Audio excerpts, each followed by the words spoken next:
Welcome.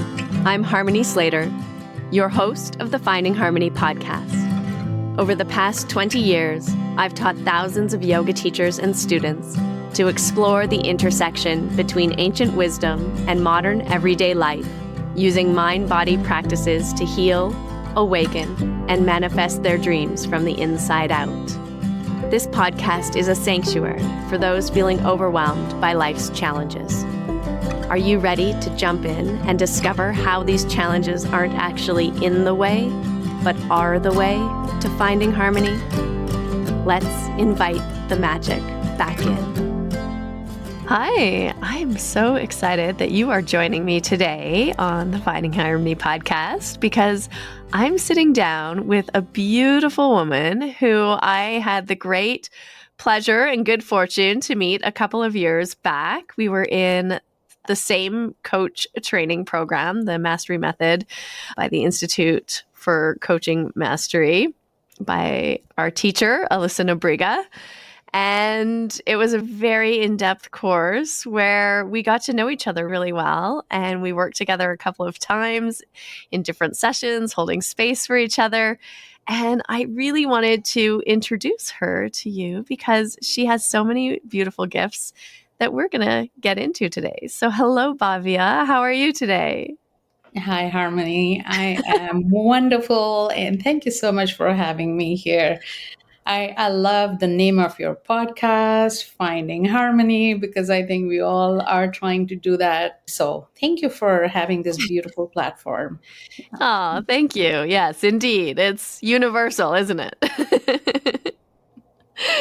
Yeah. Well, you've written a beautiful book called Worthy to Be Me. I have it right here. And this is the story of not your whole life, but the beginnings, the origins, and a little bit of a harrowing tale of a marriage gone wrong and what beautiful things have come since then we will get into. But one thing that really stood out to me reading this book and spending so many years in India and with many of the local people there, you really reveal a lot of your personal story, but I feel like it's a very common universal story in India. Yes, that's true. And I would say more so in the people who, not maybe the younger generation now, because they have more exposure, social media, internet, and all that stuff. Yeah. But I think for my generation and a little older generation, I think it still holds true, though people are trying to break out of that mold now and getting inspired with what's happening in the world. You're right. Yeah, and it really struck me, like, I feel like this time that we're moving into is a time of female empowerment or like the goddess energy coming more into form on this planet. And so your book really, to me, is an embracing of this spirit or a revealing how society or culture is slowly moving towards more embracing this, I don't know, I guess energy, this feminine energy, which is more nurturing, maybe more inclusive, less judgmental, less about following very strict rules and dogma and disempowering women, keeping them under the thumb because of whatever. I don't know. I'm not sure why cultures do that. What's your experience in India? Because I think people sometimes, especially yoga people, feel like India is such a like mystical place and it's full of spiritually enlightened beings. But my experience is there is an aspect to it that is quite mystical, but there's also an aspect to it that's quite oppressive. Yes, I think that talks into the duality of things. I know this as I was born and brought up in India. And when I moved abroad, when I came to Canada, everybody I met, I've been in Canada for 23 years now. So everybody I met, they were like, oh, India, that image, that mystical yoga, and you can run from the world and you go to India, and that's where the awakening happens, those kind of thoughts. Yes. And That was also the time when I used to tell people, if you ever want to travel to India, please don't go alone. Yeah, especially as a woman, right? Yes. Yeah. So I was always like, let me know. Maybe I can connect you with my friends. And also, at least you have someone there. So, Mhm. in case you need help, don't get fooled. It's part of the mirage, I feel, Yeah. Yeah. because from the surface, it's very mystical and all. But, well, these are two different sides of the same coin. Mm-hmm. You know, for Yeah. awakening to happen, that so darkness and light, they're not separate from each other. They are different sides of the same coin. So when something is rising or shifting, it's both that are rising. Mm. And then it's up to us what we choose.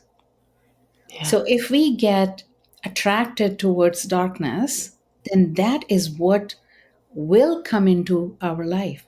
But if we are, let's say, we have this desire or we are yearning for light and we have been doing some inner work, then light is what will attract us, Mm. Yeah. or we attract light, because it gets both ways, right? Because we Yeah. are all energy beings, and who we are, where we are at, we are vibrating at a certain energetic level, and we attract in our life what resonates with us at that level. Yeah. That's powerful. Yeah, so both are there, but what we get attracted to depends on where we are at, what is feeding our soul at that time. Hmm. It's not very simple, but it's not even very complicated. It's a deeper concept Hmm. that once when we understand, then everything starts making sense. Yeah.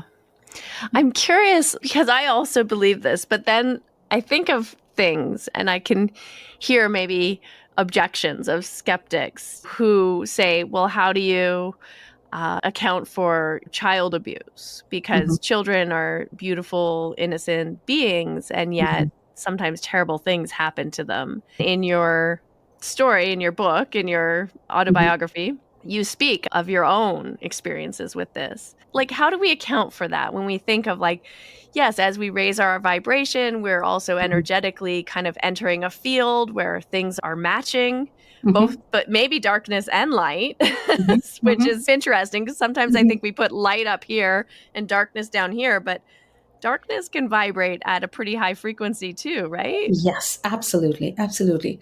I think what will help make this concept a little bit clearer, I want to Mhm. bring in Akashic Records in here, if that's okay Yeah. with you. Please. Okay. And I will take my example also in this, because you mentioned that I mentioned in the book what I went Yes. through. And this will make sense to you because I think you've had a taste of the Akashic Records session. So, this will fit Yes. in perfectly. So before we take birth, so before this incarnation, before being born as, let's say, Bhavya or Harmony, so Yeah. we have worked out what we are going to do in this life. So there are lessons that we have chosen. And then it's like a movie. There's casting that has been done. So people are going to play different roles in this. So for me, I am the main character Yeah. of my movie. For you, Yes. you are the main character, right? Yeah. So the other characters that we have chosen, they are playing different roles as assigned to them, because obviously there are lessons involved. There are lessons for them as well. So it's not just my life, so my lessons. It's not like that. So when we are working with other souls or other people, they are also learning lessons. So it's like to learn a lesson entirely, we have to Mm. experience both sides of it. So, for example, if gratitude is a lesson that I have chosen, I will create, or I have already thought about it. It's just the manifestation, the physical manifestation is happening in this world now. I will create circumstances and situations where I will need help. I will be in a position where I won't be able to fulfill whatever it is, and I'm dependent on someone.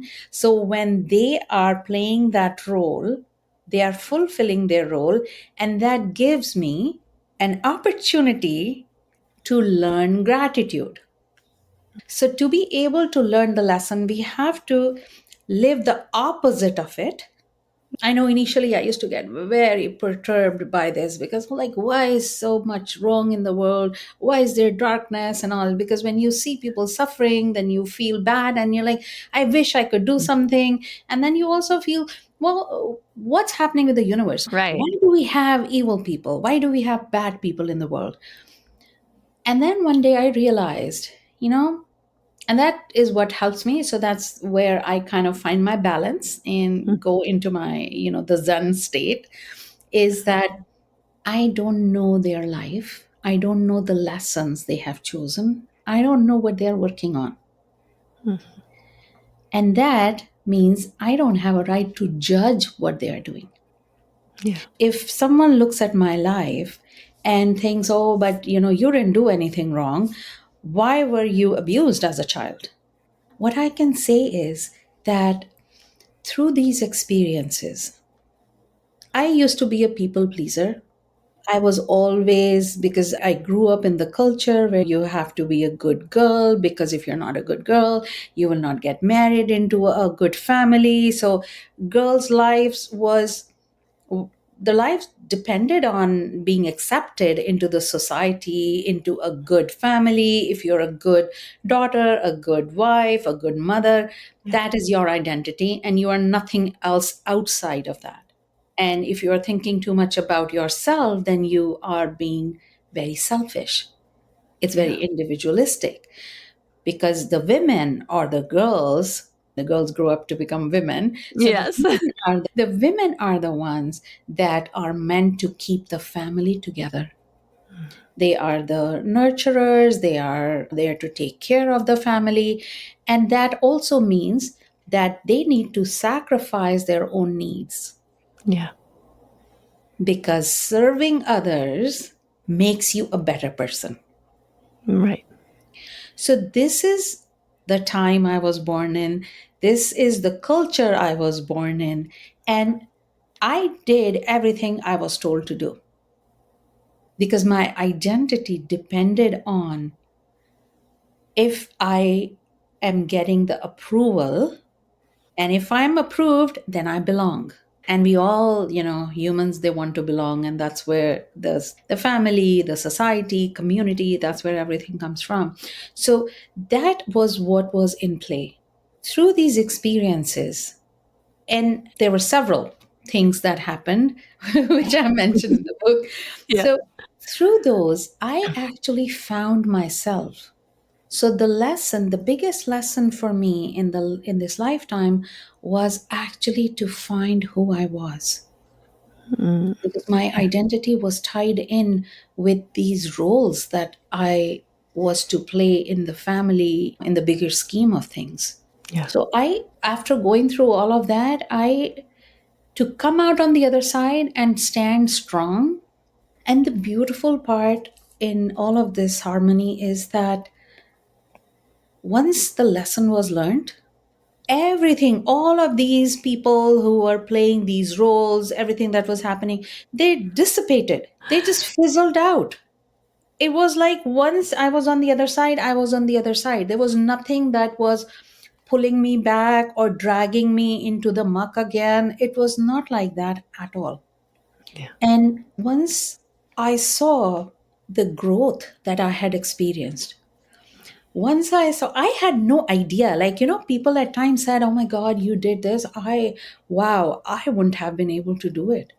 I tell them, you never know actually, because I'm sure if you were going through this and you were at that place where, my friend jokingly had said this, that Bhavya, you're in the pits.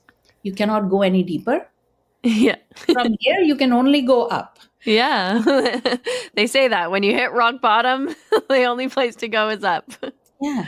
I had to borrow money from my parents. And this is after working. I started, even when I was in grade 10, I was doing tuitions. Like I was earning money.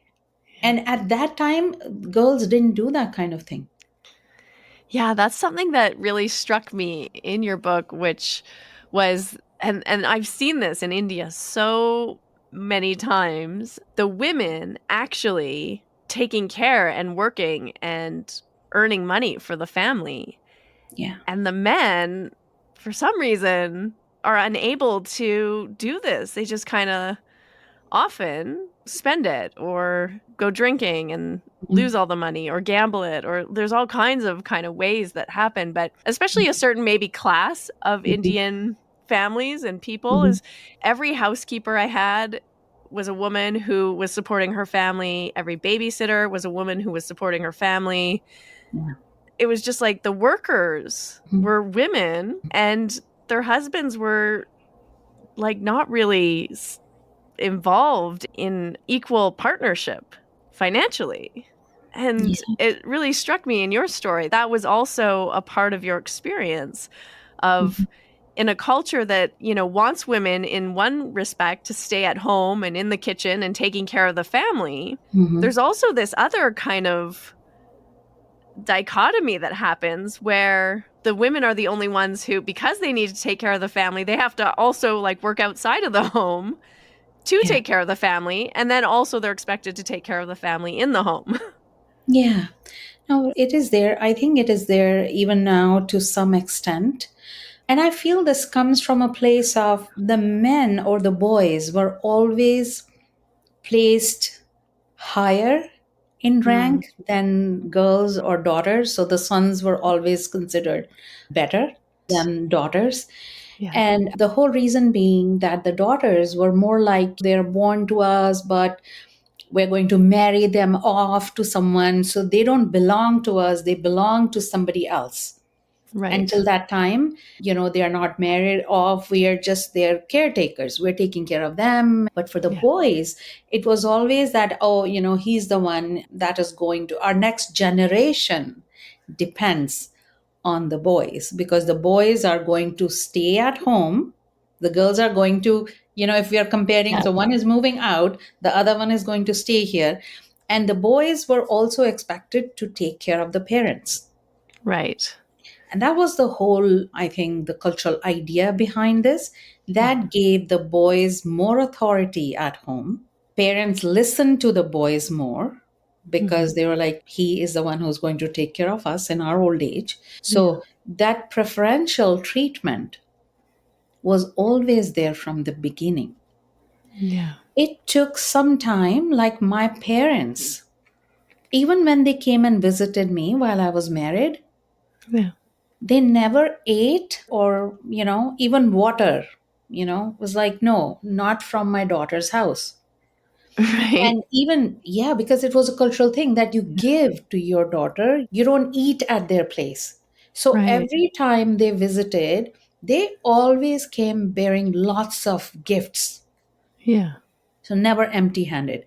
And I remember my grandmother, like my mom's mom, my granny, she wouldn't let me leave without something. She would always hand me some money Yeah. because you don't send daughters empty handed.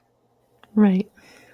So I think that's where a lot of this is coming from. Mhm. But then later on, what happened is because when from the beginning you're not shouldering responsibility, suddenly you will not become very responsible because now you have a different attitude towards life, right? So the boys, when they became men, that attitude was still there. Yeah. I think that's how the women, even Mhm. now in this case, let's say a girl is getting married and coming into the family, that's where the boy or the man is doing everything. And when they're doing something, they also like demand respect because Mhm. of the role they are playing. They are the head of the family, all of that. But then the women also, she's working, she's going out to work.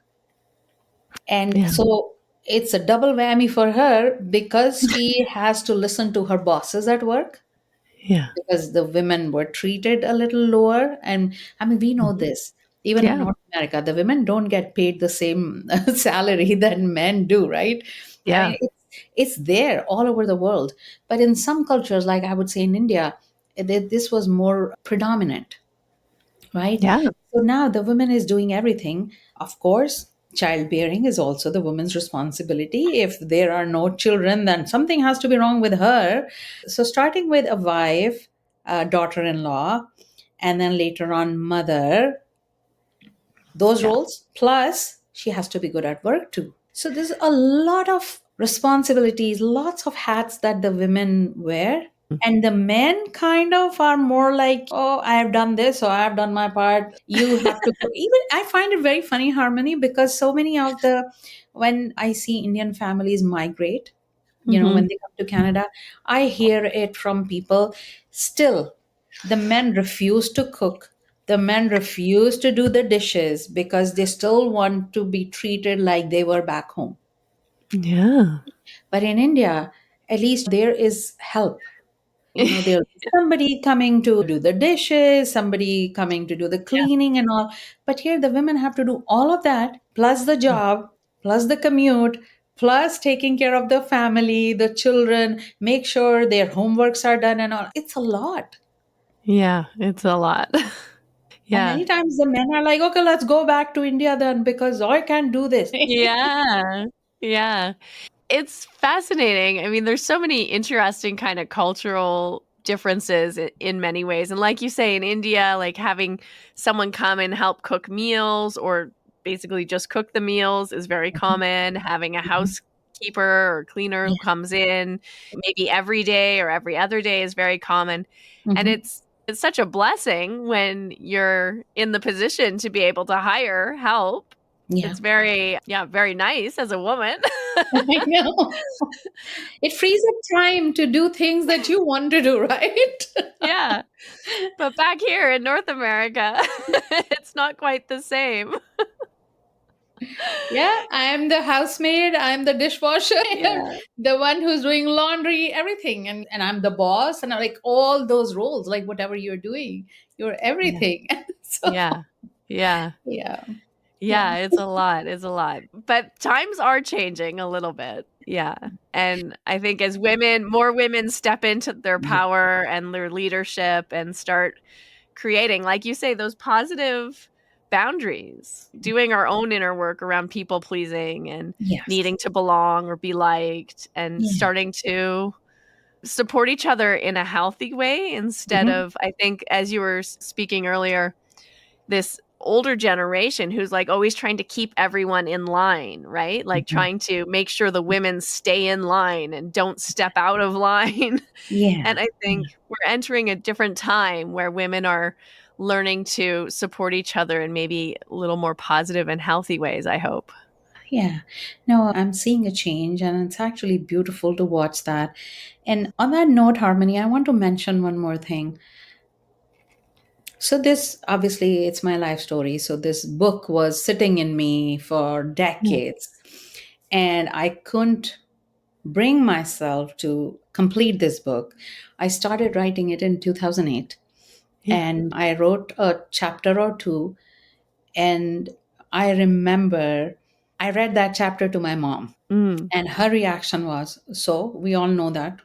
What's new about it?"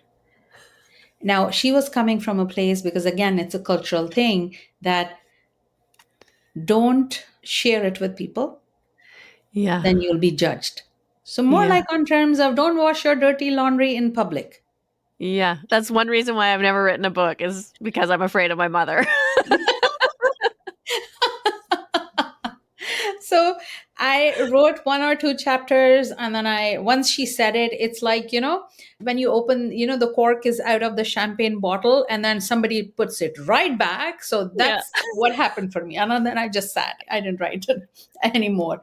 But then last year with what happened in US, and how some of those the legislation where the women, they're taking away the rights Mhm. from women, abortion rights and all of that. Yeah. When that happened, and I have two daughters, right? So when I saw Yeah. that, like, you won't believe it, I cried and I cried because I was like, what? Oh my goodness, women who have come before us, they have worked so hard to give us the rights that we take for granted today. Yeah. You know, nobody even asked women what they wanted, right? Yeah. This is how women were. And so many powerful women have come before us and they fought for the little rights. And at Yeah. that time, they went through so much. And here we are in the 21st century. And here again, all those abortion and whatnot. Like, I was so upset with all of that. That was enough for me to actually write. So my mom's voice in my head, I didn't care about that. And I thought I owe it to myself and I owe it to the younger generation because this is not how it should be. No. And if we don't stand up, if we don't speak up, Yeah. in this age, honestly speaking, abortion or no abortion, it doesn't matter to me at this age. But it is Yeah. not about me. This is bigger than us. We're talking about women's rights. We're talking Exactly. about this younger generations, these Mm. little girls or teenagers or girls in their 20s and 30s and all, which are younger than us, but they need that support. Yeah, it's the rights to autonomy and to your Absolutely. body. And Yeah, these are basic human rights, really. exactly. And Yeah. can you imagine? I didn't know anybody here in Canada, and I moved all the way because I was seeking autonomy. I didn't want my daughters to be treated the way I was. And that gave me the courage. Yeah, to cross an ocean. Exactly. And I didn't know people here. Yeah. Yeah, It's I so just brave. I took a leap of faith. I just surrendered everything to God, universe, whatever you want to say. Yeah. I didn't have anything holding me back in India. And when I saw people questioning my daughters, in their very sly manner, where's your father? And how come he's not here? And my little girls trying to fend for themselves, Yeah. I didn't like it. And that Yeah. is when I thought, you know what? No, I don't want people telling them what to do, what not to do. And I Mhm. don't want people bullying them. Yeah. So for autonomy, I had to move out of India. Yeah. It was a big risk I took, but it paid off. So I do want to say this to whoever is listening, when we are going through tough times in life, the future looks bleak. It looks like there's no light at the end of the tunnel. Yeah. And you question your existence, your survival, your identity, you question everything you have done up to that point. But if you just start trusting and surrender all the doubts and everything, because the universe came through for me. I won't. There's no way possible anybody can do it alone. Yeah. So the people who, and I call them, they were like angels in disguise. The people who helped me out. Harmony, it was absolutely gorgeous Yeah. because we have heard horror stories, right? I want to share these good things too because I'm so grateful for these little blessings. Yeah. You know, strangers, complete strangers, people I didn't know. I remember I had to go to Staten Island Mhm. because the people I knew were like one of my ex colleagues, father's colleagues, daughter, like those kind of relationships. Okay. Yeah. So there was somebody who was in Staten Island, and so I was there. I came just to figure out, just to see what's out there because I wanted to get out of India. Nothing was working out. My ex husband's family, they were influential, they knew people. So wherever I worked, there was interference. That was also the time I had to like leave a couple of jobs because the demands were very subtle. At Yeah. 4:35 I'm getting like, can you please put, I want this report first thing in the morning.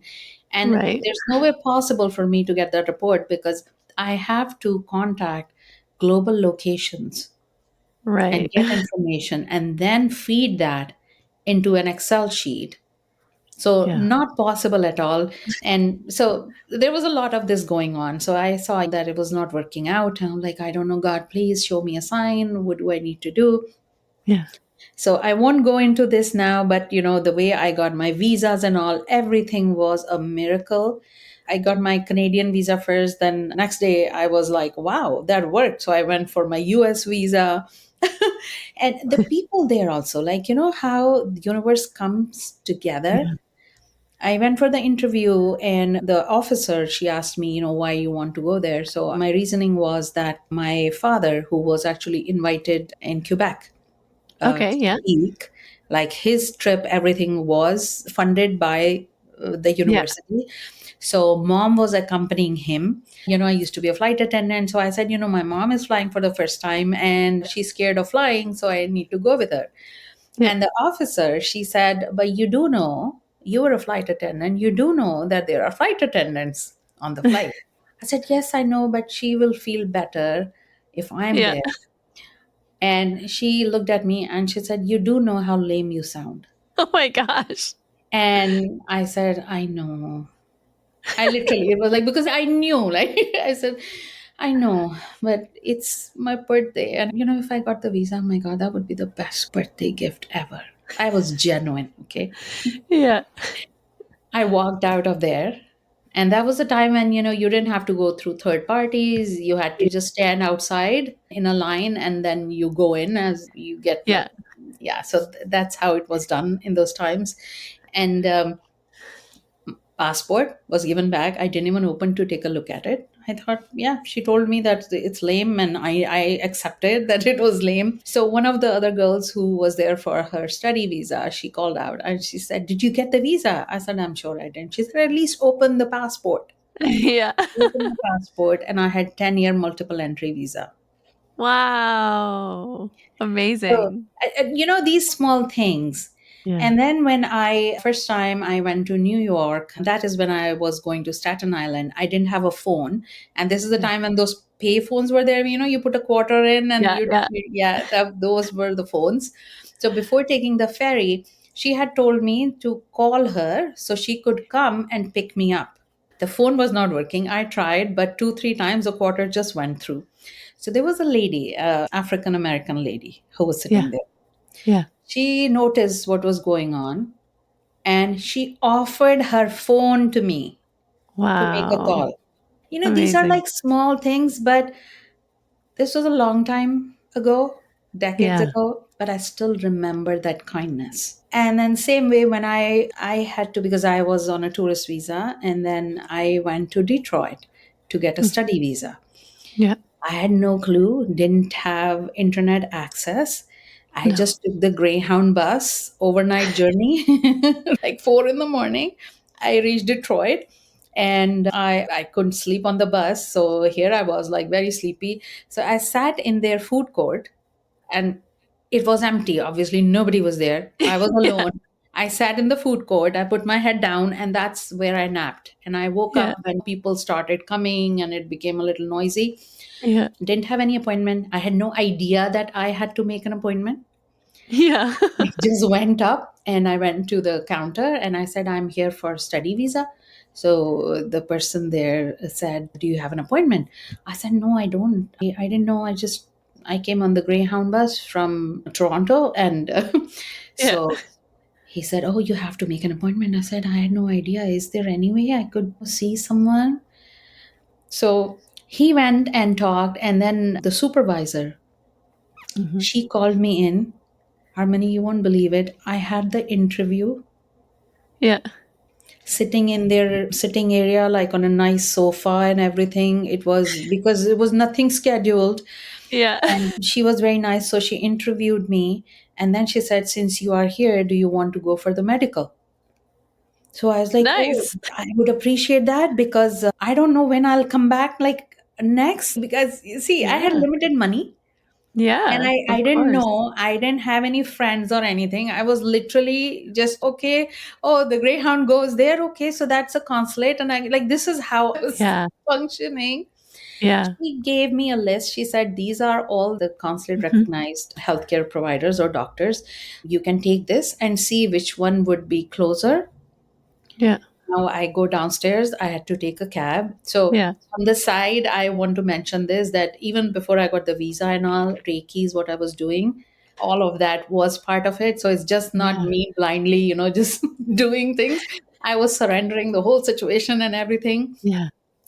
So I get a cab. And I'm so tired and sleepy. And I'm like, oh my God, I am not going to sleep because who knows what if this person takes me somewhere else? Because I had heard about, the gangs and, be careful. Yeah. And of course, I dozed off. I slept. And he was such a gentleman. He waited Mm. for me.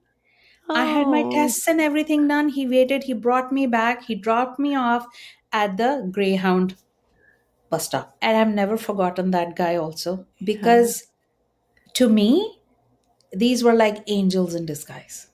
Yeah. That's so beautiful. It's so interesting to me to listen to your stories because also I feel like when like for my culture growing up here, when I go to India, I have all these stories of people like this in India too, and all these little sort of divine like synchronicities and things happening Yeah. and so that makes me happy that it can happen anywhere in the world and that it's actually more about like us, who we are showing up in the world and what Yeah. we're open to, Yeah. which also makes me want to ask you some questions because you were a Reiki master and are a Reiki master and then also an Akashic Records, I don't know, Teacher? teacher, guide. Yeah. Teaching other people how to open up into the Akashic Records. So, can you tell us a little bit about Reiki healing? Can you just talk a little bit about what are these energies that we're channeling in when we're doing Reiki? Like now it's very, I think, popular to talk about like your guides, your angels, your Mhm. deities, your I Mhm. don't know, ancestors, right? All the Mhm. beings Yeah. helping you. But how do you understand this? Both with Reiki and when you're channeling the Akashic Records, how do you understand this intuition or this knowingness that comes through or this healing energy? So Reiki is the divine energy that is running through everything. You can call it chi or ki, whatever you want to call it. This is the energy that is running the whole universe, that is running through everything. And Prana also, right? Yeah. exactly, that's all the energy, right? And we are energetic beings. People sometimes say, I want to become spiritual. Well, we already are spirits. We are spiritual beings. We're just living a human experience. So, Yeah. this human experience is very momentary. Yeah. Once we are done, we've learned our lessons, whatever, we go back into that pure form of energy. So, I was highly intuitive as a child. Mm. And when I'm saying this, I'm really, and I give this example in my workshops as well. I used to talk to beings when I was very young. So these are some things that my father shared with me because obviously I didn't remember all of it. So even as a 2-year old, I used to talk to these beings and I used to ask my father in the morning, do you know this person? Because this is what they were saying. So my father was like, okay, what did he look like? And so I used to share this with him. Yeah. So, one thing he told me at a very early age, which really helped me, is that he said that it's good that you are talking to these beings because, like, Ram Krishna Paramhans and all, there was no way in those times. And again, this is not the time of internet, okay? I was born in the 60s. Yeah. So, there's no way a child would know about all of this, right? Yeah. So he was very understanding, but he said this thing that always pay attention to how you feel. Yeah.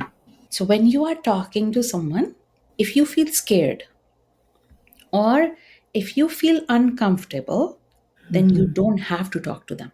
So that told me at that early age that I could say no if I didn't want to talk to them. Yeah. So there was no force.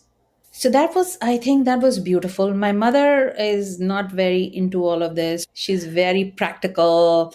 She Yeah. has like masters in economics and all of that. So very numbers person, very practical. My father, on the other hand, he was, and you would know because you are a cusp, he was Cancer Yeah. by sign. So very gentle, creative. He was like that. And he loved English literature. So expression was big for him. And he was an editor. So he really was into the creative side of things. So I used to only share these things with my father because my mother kind of brushed them off. So, like, yeah, yeah, you focus on your academics and your studies. You will more like just don't get Yeah. into all of this. It Yeah. didn't make sense to her. So, when I started going to school and all, I realized this was not normal. So, Mm. what happened was I started shutting down that side of me. Yeah. Reiki uncorked or opened all of that for me. And it was literally, I remember when I got attuned, and this is the time, Harmony, when Reiki was not a household name. I think I got my attunement in like 96. Yeah. Long time It's a ago. long time ago. It used to be different at that time. Not everybody knew about Reiki. Reiki No. was very respected and it was like a secret kind of a thing. I didn't Yes. learn to draw symbols like this. I remember I learned making it here from my third eye. We Yeah. didn't make symbols on paper like, people do that now. So, this energy during the attunement, and I had never Yeah. been to Dharmsala before. Ah, yeah, yeah. When I got attuned to Reiki, I did astral travel and I was there in Dharamsala. I remembered seeing all of those mantras and tantras on the walls Yeah. because I visited Dharamsala later on, a few years after that. And I was amazed because I had been there, I had seen all of that. Hmm. Incredible.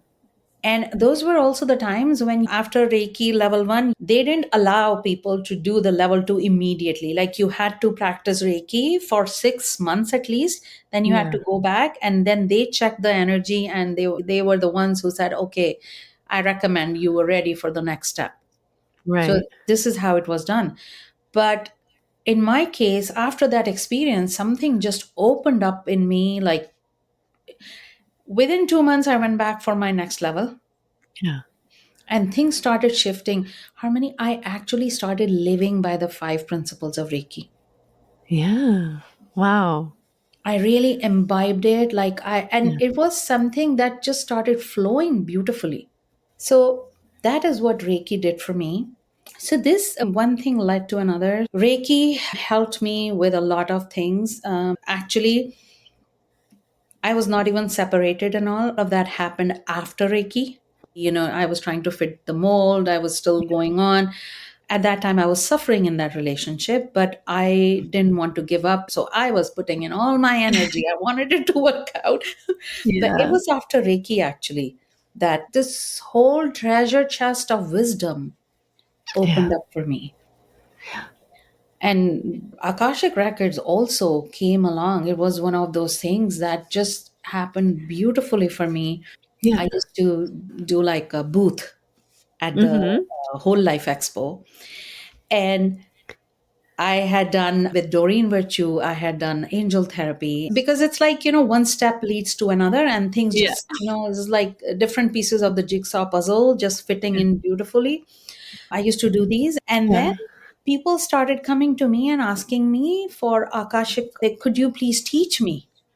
And I was like, Ah. oh, I can't. I don't know. I could never think of myself as teaching Yeah. Akashic Records. But But then, how did you know you were tapping into the Akashic Records? It's so funny. I was telling my son some of the things that you translated for me through my Akashic reading with you. And I said, "Oh, I had an Akashic reading with a friend of mine today." And I yeah. said, "Do you know what that is?" And he's like, "Of course I know what that is." Oh, I love it. I said, "Oh yeah, what is it?" And then he's like, "It's the records of your past lives and your future lives and all of time and space." And I was like, "Okay." See, that's what I love about the younger generation. I think they are more clued in. And then he's like, "What'd she say?" Wow. I love it. I love it. But I mean, is that how you would describe the Akashic Records? Absolutely. Because it's all electromagnetic, right? If you look at everything as energy, then Yeah. when we talk about energy, there is resonance, there are Yeah. vibrations, and there is also a field, right? Because energy has Yes. its own field, right? So it's all electromagnetic field. Like we have our own electromagnetic field as well. So everything that has ever happened, existed, whatever words you want to say, it's all imprinted energetically in this electromagnetic field.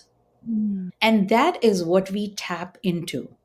Now, having said that, we don't have to go somewhere else to do that because, and this will make complete sense to you because you're familiar with yoga and all. Yeah. So, because we also are made of five elements, Yeah. and ether or space is also one of the elements out of it. Yeah. So, when we are living in a very physical dimension, all the other elements, the earth, because obviously we are on earth and we have to be grounded here to do the work, fire and air and water, our bodies are 70% water. So, all these elements that we are made of, Yeah. when we are aligning with this etheric element, we're Mhm. not going anywhere else. It is we are tapping into this element that exists in us. So if you think about a piano, right? Yes. The one that we are, whatever we are pressing, like it presses and the other one goes up. It's the Yeah. same way. It's like there's this harmony that exists in the universe. And when we are at the right time, when we are ready, not everybody taps into the Akashic record also.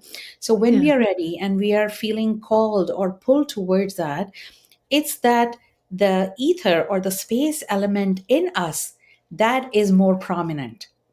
And that Mm. is how we are connecting with the etheric levels of the Yeah. universe or the electromagnetic waves where all of this information is actually imprinted energetically. Yeah. And when we tap into that, it activates Mhm. those cellular memories that we are working on at this time. So, the way I work in the records, and you have experienced it, it's not how many times have I incarnated. I mean, these questions also you can ask in the records. Yeah. But the way I like to do it, I don't want to ask someone, okay, what are your questions? What do you want to know? I want to work from a very clean slate.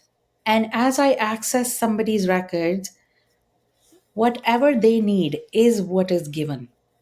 Mhm. So I'm literally sharing whatever is given without putting my filters on. And that's why I don't want to know, because then Yeah. my ego can place those blinders for me. So sharing without diluting whatever information is coming and then sharing it so that what you need to know or what the person needs to know, they receive it, because what is being shown has a meaning that is special for them. Mhm. I am not living their life. So that's why I don't like to filter it, because the way I will understand it would be different based on my experiences. This may have a different meaning for the person that the reading is being done. Right. Right? I find the records actually share what we need. Yeah. That may not be what we want, but that's what we need to help us move forward. So, because I'm all about empowerment, since I Mhm. have lived a disempowered life, so Yeah. it's like it's my life mission. I use the records as an empowerment tool. Yeah. And what we need to know to move forward on our path, what will bring me to the next step forward? Or at times, if I am feeling like I'm lost in a maze, so Yeah. what guidance will help me? So I channel the information or the wisdom Yeah. from that perspective. And I can say that, Harmony, that because I have been doing this work for a long time now, has been Yeah. like, even with the records, Akashic Records and all, have been like over 2 decades. The way everything comes is like all my senses open up, Mhm. really, even smell, taste. Yeah. So I am the character. So if I am doing a reading for you, I Mhm. become you. So I'm experiencing things as you while Yeah. also observing.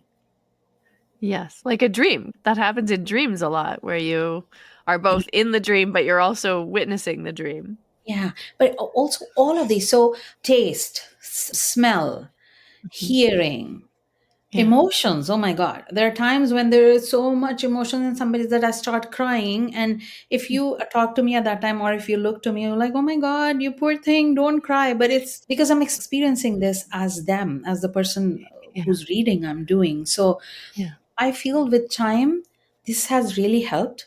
So even now, if I'm sitting far, and some of the teachers, because with the Kindred Souls Academy, there are Yeah. teachers also who are teaching Akashic Records now. Yeah. So Because you've trained them, right? yes, I've trained Yeah. them. So even, sometimes they will reach out and they say, this is what happened. And there is this one client. Could you just tap into it and let me know what's going on there? So while sitting there, they speak and immediately everything opens up. And I haven't met the Ah, person. yeah. But this is, and I don't take this lightly. I take this as a big responsibility, because when you have something like this, like, it's a beautiful tool, there are chances that people can misuse that and misguide people as well. And I tell people, don't, because the whole purpose you got into this is because you want to walk a spiritual path. Yeah. And if you let your ego tell you what to do, then you are actually getting off the path, and this might actually backfire. So Yeah. something that with the social media and people having access to everything, Yeah. things at times go haywire. But it's important to just keep your focus on what you are doing, because I have to say this: if people get into it to make money, then Mhm. they're in the wrong profession. This Yeah. is a profession where you are here to serve. Yeah. People come to you because they are struggling in life. There are things happening, they are sad, they are seeking answers, they are looking for that hope, that light. Yeah. And if you make it about a profession about making money, then you're hardly walking a spiritual path. Then, you could be doing any other business. And I would Yeah. dare say, do some other business if you're in it just to make money. Yeah. Because There's a lot of other businesses that you can make a lot more money in. this is about service for sure. There's no Yeah. doubt, no second opinion about that. It is about service. We all belong to this universal consciousness. And when someone is hurting, that's where humanity comes in. When someone is hurting, you can feel the pain. That's where the compassion comes from. We are not separate from each other. We are all so deeply connected. When we are born, we start our individual journey. We learn about who we are. It's about I, me, myself. It's about survival.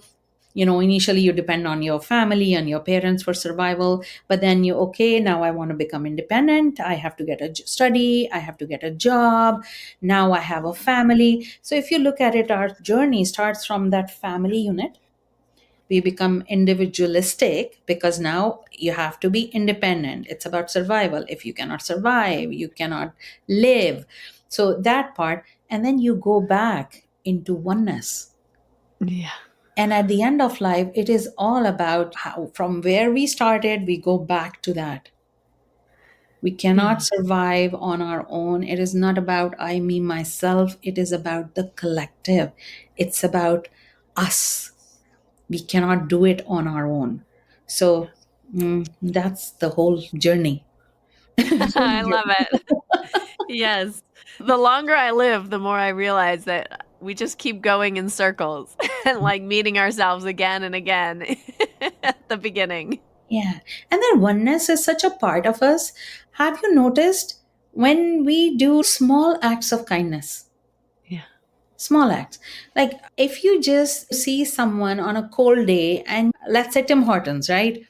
You Yeah. buy coffee there, and then you just pay for the next person who's coming behind you. You don't know the person, you're not ever going to see them again. Yeah. But do you see how much? It's just what, I don't even know how much a Tim Hortons coffee is, but maybe $2 or $3 or something, Yeah. which doesn't really mean anything. But how good that makes us feel. Yeah. That's happened to me before in a Starbucks drive-through, actually. Yeah. Yeah. Oh, that's beautiful. That kindness, the ripple effect that Yeah. creates. Yeah. It's amazing. Yeah, it's because that oneness is actually our truth.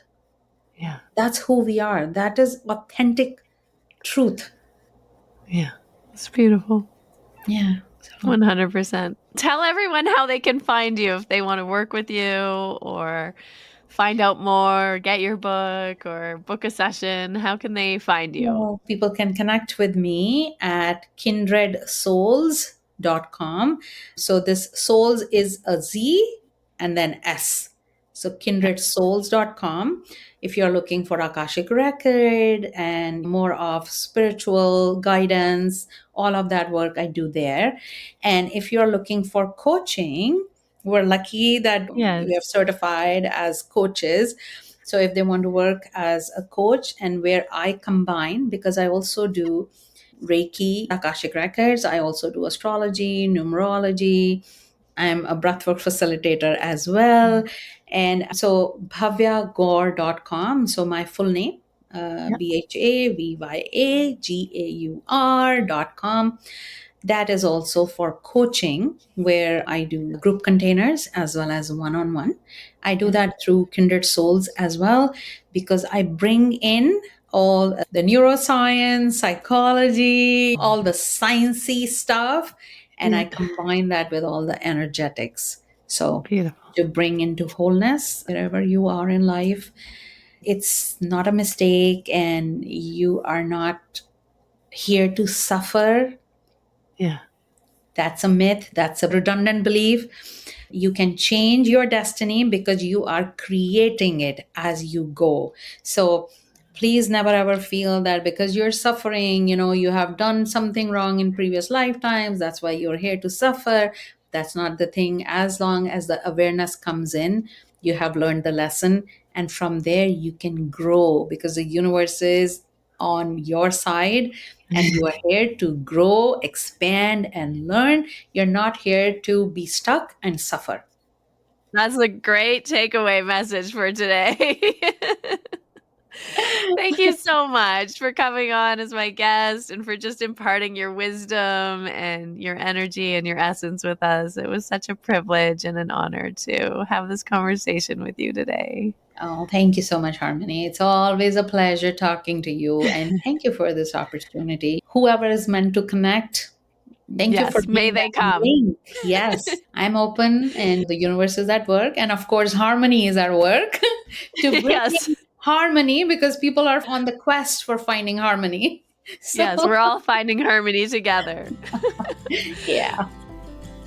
That was just so amazing. What a fun conversation. I learned so much, and I hope you did too. If you would love to go deeper and take your practice off your yoga mat and into your life, into the world, starting to learn more about pranayama, developing a regular practice, chanting, tuning into the vibrations and the Sanskrit mantras, as well as looking at some of the more esoteric philosophical concepts, come on in to my Inner Circle mentorship. This is a private community that's online. I offer weekly Mysore classes in addition to these monthly workshops and special programs. And you can find out all the information when you join the Finding Harmony community. Head on over to community-harmonyslater.com. Join the community and come on into my Inner Circle mentorship. I would love for you to be a part of this beautiful space and start growing into the full richness of this yoga practice together with me. That's it. We've concluded another episode of the Finding Harmony podcast. I just want to thank you so much for doing the work that changes the world, starting with yourself. It truly does make a huge difference. Please make sure you have your automatic downloads turned on wherever you listen so you don't miss any of the upcoming episodes. I have so much more magic I can't wait to share with you. Lastly, if you're on Instagram, I love connecting and hearing from you. So come on over and say hello at Finding Harmony Podcast. And you can also come say hello to me personally at Harmony Slater Official. Thank you again for being here. I cannot wait to share more with you in our next episode.